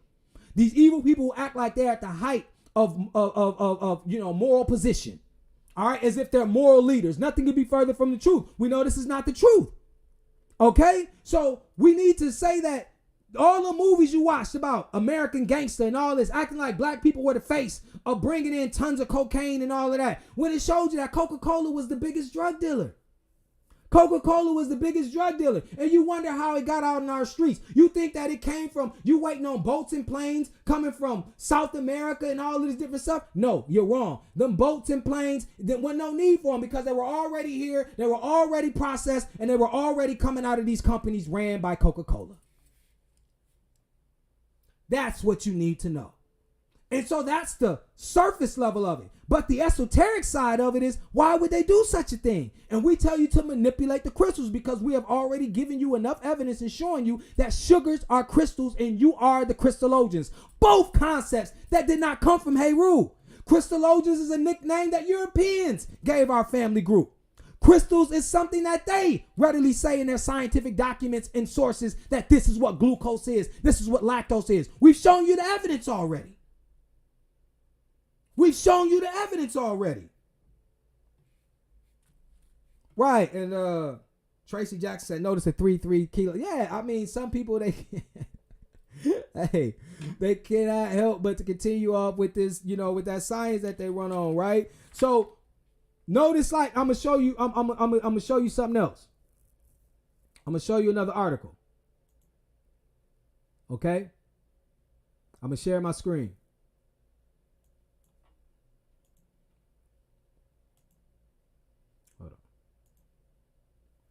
Sprite. A sprite is a supernatural entity in European mythology. They are often depicted as fairy-like creatures or as an ethereal entity. Okay?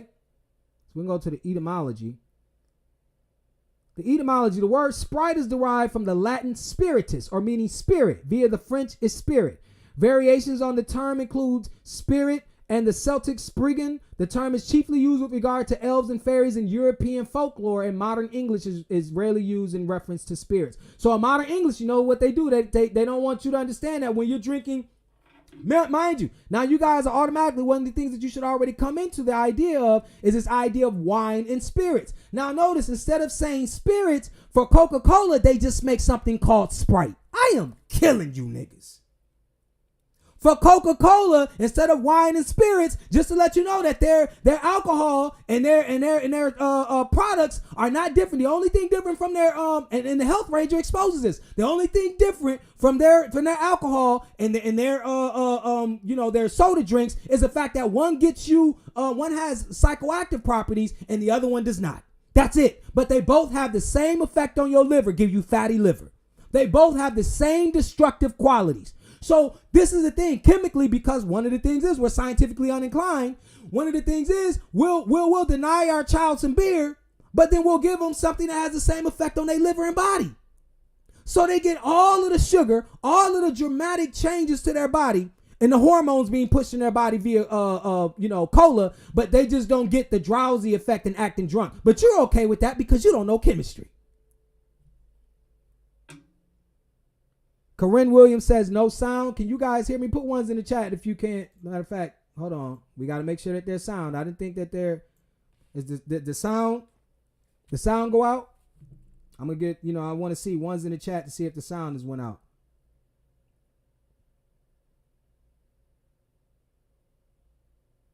Because Karen Williams said there's no sound. So I want to make sure that we got sound here, brothers and sisters. One's in the chat if we got sound.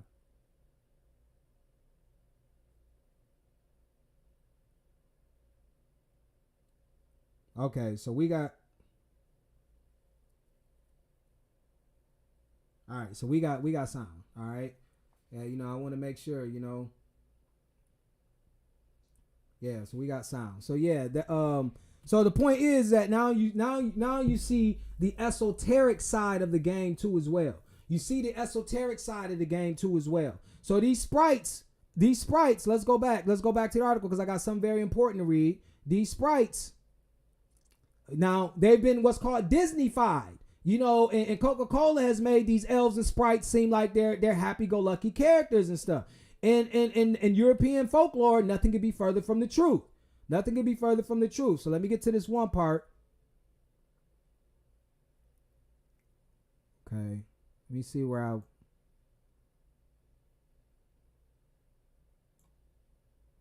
me see if it's this. Okay. So yeah, so I'm having trouble finding that one. I know it's a link somewhere in that article, so I'm not able to find that at the moment. But so what I'll do is I'll just explain it. So basically, what happened was that excuse me, I didn't change it anyway. So yeah, so basically, sprites were, like we talk about, these ethereal beings, but they were malevolent in most instances, which means that they had bad energy. And one of the things that they would do with a lot of Europeans was that they would give them deformed elves. They would come and steal their human babies and give them, it was called changeling. It was called changeling. And if you research changeling, it'll lead you to sprites and fairies and all that different stuff. And it'll show you that these beings would exchange sick elves and fairies for a perfectly healthy human child. But that was to explain, to help Blancos deal with the idea that they were coming out with deformed beings, right? And that's what will cause child abuse in Europe in the ancient and so-called ancient times. I don't even know if you can call European Europe ancient, but let's just say, for lack of a better term, right? So in those ages, right, the children who would come out deformed would be abused because it was based on this belief too that the when it comes down to it, the connection to the moon was giving them children which were incomplete.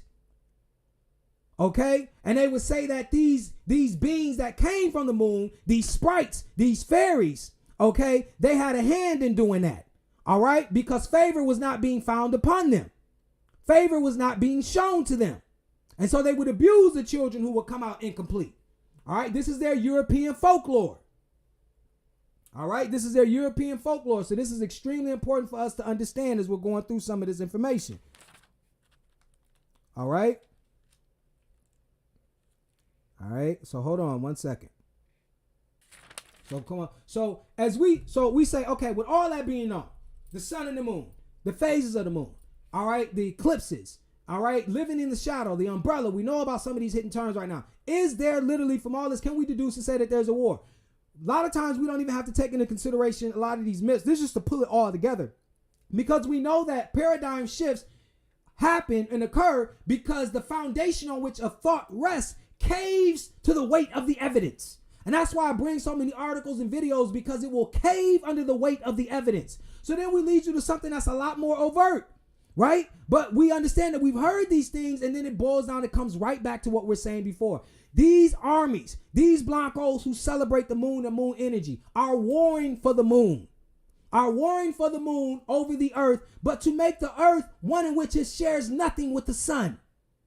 That it will be responsible for the earth's energy. If you notice, even in the Matrix, it showed things were dark. It didn't show you the moon, but you have to understand, you have to place the moon in there because the moon and night goes hand in hand, just like lightness goes with the sun.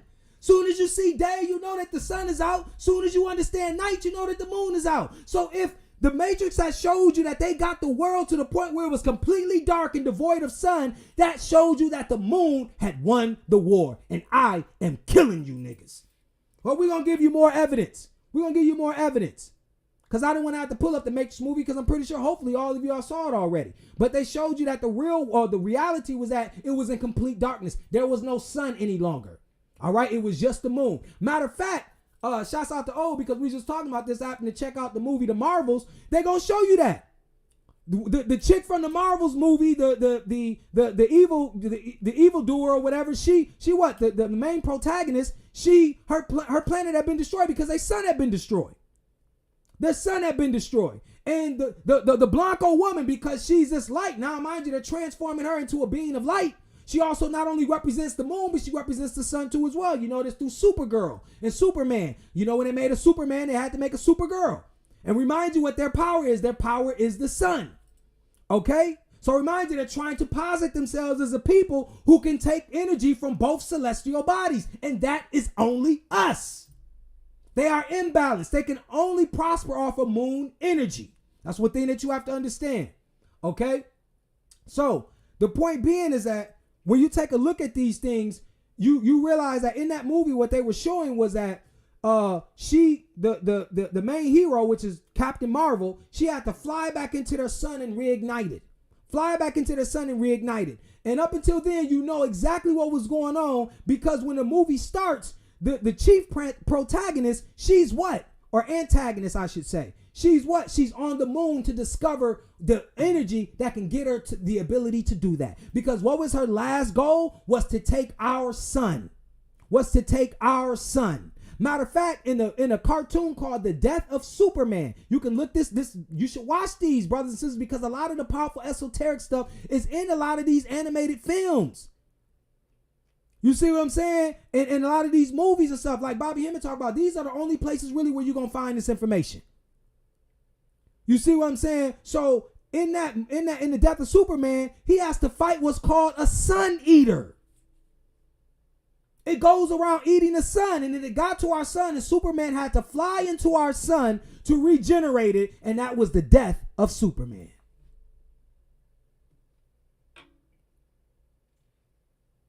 That was the death. Good job on Wama for block. I know Oso Duro probably was in here saying some bullshit. They chopping your head off now, man. We're not going to stand for it. If you want to go somewhere else and hear all of the Blanco science and its glory, go to some channel where they speak in perfect mayonnaise. Hey, Rue doesn't speak. I can tell you what mayonnaise is, but I have no clue on really how to speak it. It's just not in my DNA. All right. So last but not least, what we're going to do is we're going to go to this article, right? Go to an article. Go to an article. Pull it up right quick. Let's just make sure that I got it.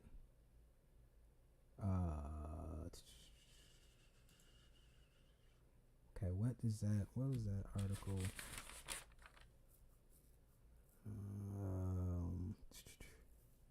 Hold on 1 second, brothers. Let me enlarge this so I can see where this article is at. Okay, so that's just supposed to be from right here. Okay. All right. So this is the article right here. So I'm going to share my screen and we're going to read two of these articles. All right. So it says White House cautiously opens the door to study blocking sun's rays to slow global warming. A Biden administration report required by Congress outlines research options for a last-ditch effort to slow the heating of the planet. But the White House says it's not changing its climate strategy. All right. White House released a report Friday on solar geoengineering as a way to slow rising global temperatures. The White House offered measured support for the idea of studying how to block sunlight from hitting Earth's surface as a way to limit global warming, and a congressionally mandated report that could help bring efforts once confined to science fiction into the realm of legitimate debate. The controversial concept known as solar radiation modification is a potentially effective response to fighting climate change, but one that could have unknown side effects stemming from altering the chemical makeup of the atmosphere, some scientists say. Oh, you think? You think? You think? So we go down here, go down a little ways. It says the White House report released late Friday indicates that the Biden administration is open to studying the possibility that altering sunlight might quickly cool the planet, but it added a degree of skepticism by noting that Congress has ordered the review. And the administration said it does not signal any new policy decisions related to a process that is sometimes referred to or derided as geoengineering, because that's exactly what the hell it is. A program of research into the scientific and societal implications of solar radiation modification would enable better informed decisions about the potential risk and benefits of SRM as a component of climate policy, alongside the foundational elements of greenhouse gas emissions mitigation and adaptation. The White House report said SRM offers the possibility of cooling the planet significantly on a time scale of a few years. Okay, go down just a little bit further. It says the fact that this report even exists is probably the most consequential component of this release, said Shushi Talati, the executive director of the Alliance for Just Deliberation on Solar Geoengineering, a nonprofit that seeks to include developing countries in the debate over solar modification. This report also signals that the U.S. government is supportive of well-governed research, including outdoor experimentation, which I think is quite significant. Now, this is this Blanco, who's a part of this nonprofit organization called Alliance for Just Deliberation on Solar Geoengineering. So it says that, notice what he said. Remember his quote. He says, this report also signals that the U.S. government is supportive of well-governed research. All right? So that shows you that he is in favor of the sun being blocked out. Why is this important? Okay, we're going to go as to why this is important. Just for Deliberation on Solar Geoengineering, we're going to their website about them. All right. The Alliance for Just Deliberation on Solar Geoengineering is a 501c3 nonprofit organization launched in April 2023. DSG was created around a mission to work towards just and inclusive deliberation about research and potential use of solar geoengineering. Importantly, DSG is not advocacy oriented, which means that, i.e., not advocating for or against solar geoengineering deployment. That ain't what we just heard from the motherfucker who represent y'all. He said it's sound and well-vetted research. We need to block this motherfucker out, along with all the other things that we're doing. But according to the White House and according to all other European so-called scientists, y'all saying all the other shit ain't working.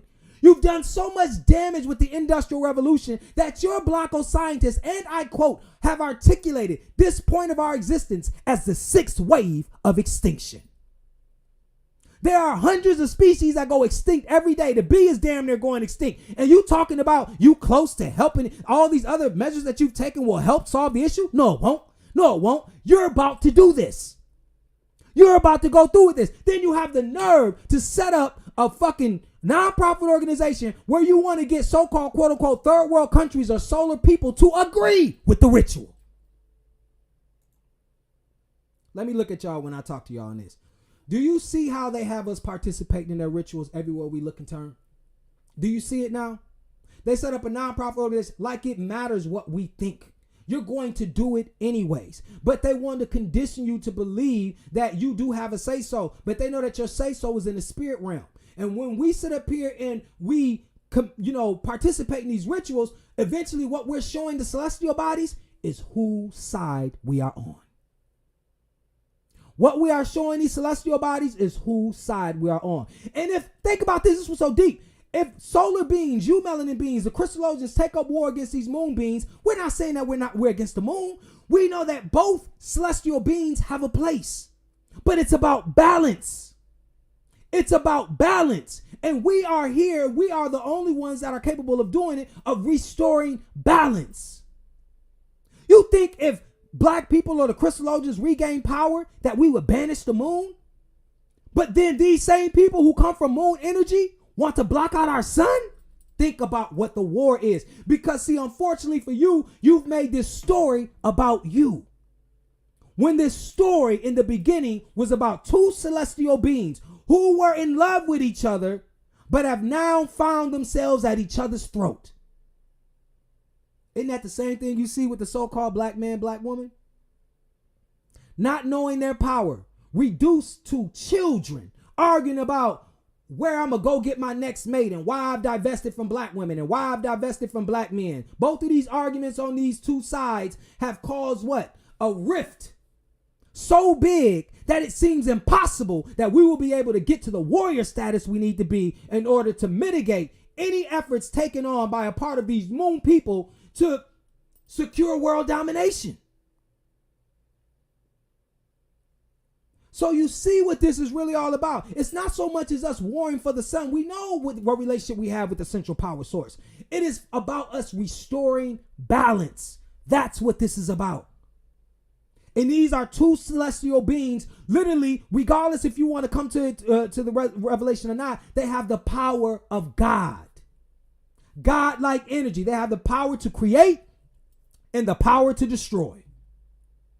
They both have the power to create and the power to destroy.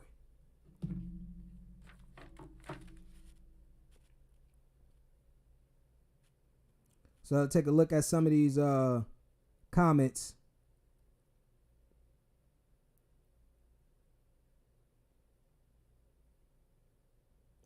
I go back up here. I'm looking at some of the comments. Jay Chosen says, "Oh, and speaking of vitamin D, is it okay to take their synthetic gummies?" No, not at all. I don't know. You know, you may have taken a look at that. Yeah, so not at all. All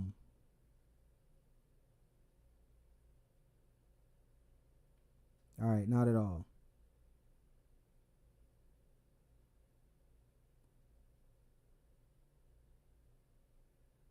Okay.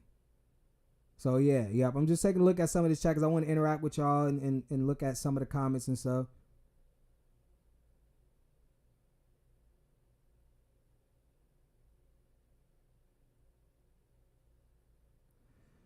I'll say Menelik says about the melanin, brother, can you elaborate on the individuals this identity encapsulates? Well, melanin encapsulates all carbon beings. So if you said you got my book, brother, so I'm assuming that obviously from your comments you haven't been reading the book, because melanin molecular formula shows you that it is a supercharged form of carbon. Anything in this existence has to contain some form of carbon. So when people talk about melanin, we're not saying that blancos don't have it. They have what's called pheomelanin, which is the reddish brownish combination of melanin.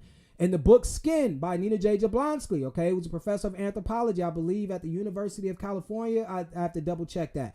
But that book is, get the book Skin. She shows you our melanosomes, or the cells which obviously absorb the light, are a lot bigger and oval shaped and things like that. So it shows you the differences in our chemical makeup and our biological makeup. Their pheomelanin, obviously, it's not sufficient enough to be in the sun for prolonged periods of time. And yet, I know you know this. We all know this. We all know that they're different in the sunlight than they are at night. See, and this is when you have these associations. Notice without you even having to do any research, what you associate the moon and the sun with. When the sun comes, it's all about stability and balance. When the moon comes, it's lunacy, it's crime. Anytime somebody wants to, make a horror movie, you don't really see it in the daytime. How many daytime shots is going to scare you? Just overall night. The presence of something being at night almost evokes a response that something bad is going to happen. This is what you need to know. Try to make a horror movie that takes place only in the daytime. Let's see how successful your horror movie is going to be. You know what I'm saying? That's what you got. This is what we're trying to get you to understand, is that this war between light and darkness.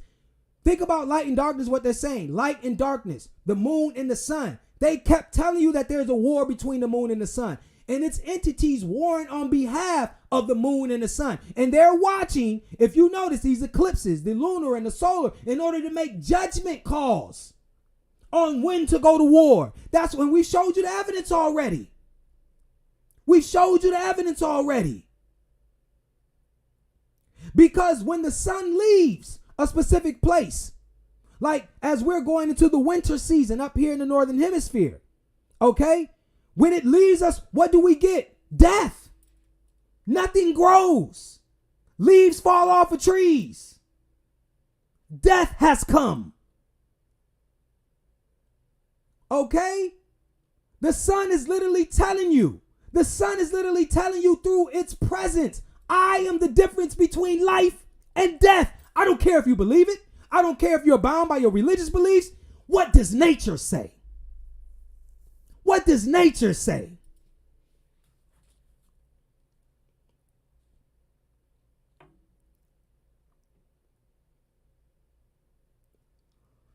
Well, you said, to clarify, I was asking for other groups such as South Asians and who also have melanin is everywhere. We already know that they've been grafting themselves in. We talked about the movies that you can look at. We talked about the rabbit-proof fence. We talked about the experimentation that's going on here in the United States. Everywhere that they have touched down, they have made sure that they have tapped into the eumelanin, and through migration, through enslavement, all these different things. You're already aware of all of the measures the European has taken in order to graft himself into the carbon species. The study of carbon is called, organic chemistry. So they literally took a science which was about us and our chemical makeup, and this is one of the reasons why they've been so proficient at being here this long. Okay? So we're not going to boil it down to certain groups who all succumb to a lot of the same different things that all groups have succumbed to, which is being split up and essentially colonized by European powers. All right? We can't even talk really in absolute terms anymore. Other than what we know about these celestial beings, other than what we know about how this melanin and this plasma operates. Okay? And we know we can only go so far. I'm not saying that what we have available here and what we bring at the FOS Squad is the end all be all. That's why we're on this journey. But we're saying what they have given us are clues into this chemical energy, which would in turn allow us to understand what this war is truly all about. When you know that societal constructs have no place in interpreting these events, then you come one step closer to the truth. When you realize that it is a eumelanin species that is of the primary concern to them, then you come one step closer into understanding this. Has nothing to do about, because of the color of the skin and all. We don't deal with that here. We're telling you that it is an energy that we possess which gives us a direct connection to the sun. Even though some people may have it, we know it's about certain amounts that you have, whether it may be more pronounced in your neuromelanin or in your skin or in both neuromelanin and skin. We know that melanin or the melanocytes are a cell that colonizes the body. Okay, that's what we know.